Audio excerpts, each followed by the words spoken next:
Tension is high in the Red Hills Road community following the killing of 2 people 2 weeks ago near Park and 100 Lanes.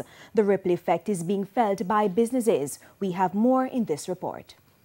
For years now, Red Hills Road in St. Andrew has been known island-wide for the place to get good pan chicken and pork each night. People live from Whole Harbour, people live from Harbour, people live from Portmore and past many jerk place. And it's this jerk center them come. But a recent flare-up of deadly violence between gangs from 100 Lane and neighbouring Park Lanes have sent the pan chicken men packing. So far, 2 persons, including a pan chicken man, have been killed in the war which started 2 weeks ago. Before the flare-up, from early evenings into late mornings, Red Hills Road in the vicinity of the Red Hills Plaza would be abuzz with activity. Pan chicken men busy serving up their latest meal. This is what the area looks like now at nights, dead, with the pan chicken men locked indoors, with motorists avoiding the area. Now the pan chicken men are growing weary of not being able to make a living. It's 2 weeks now we don't go out the street to sell. And it's our livelihood. You understand? And we want to know when we can go back out and think of go and do with business, because we have a family to take care of. Business place on the road here suffering, because when the chicken man is not here, nobody want to come. They know the violence is the reason the police want them off the streets, but they are willing to risk coming out to continue their livelihood. But I'm not the first somebody ever did. People are dead all about. See me? So from it cool off, we can push out back. So you are willing to risk it? Yeah, because somebody have to build it.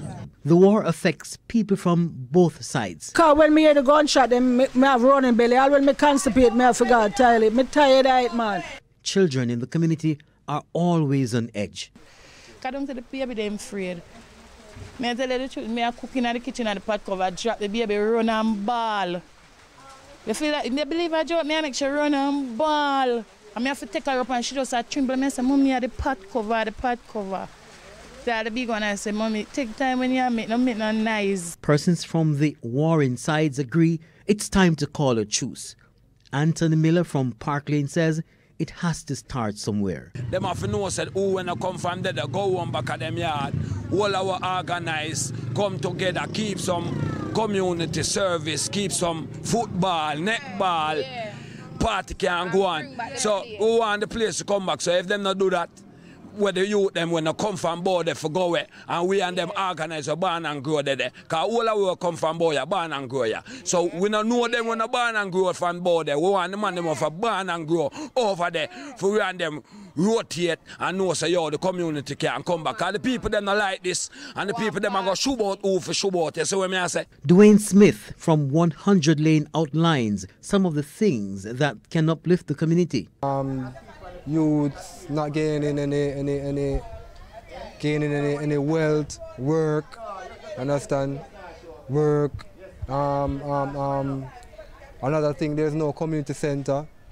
You understand that the MP can come and talk to the community, things like those. You understand?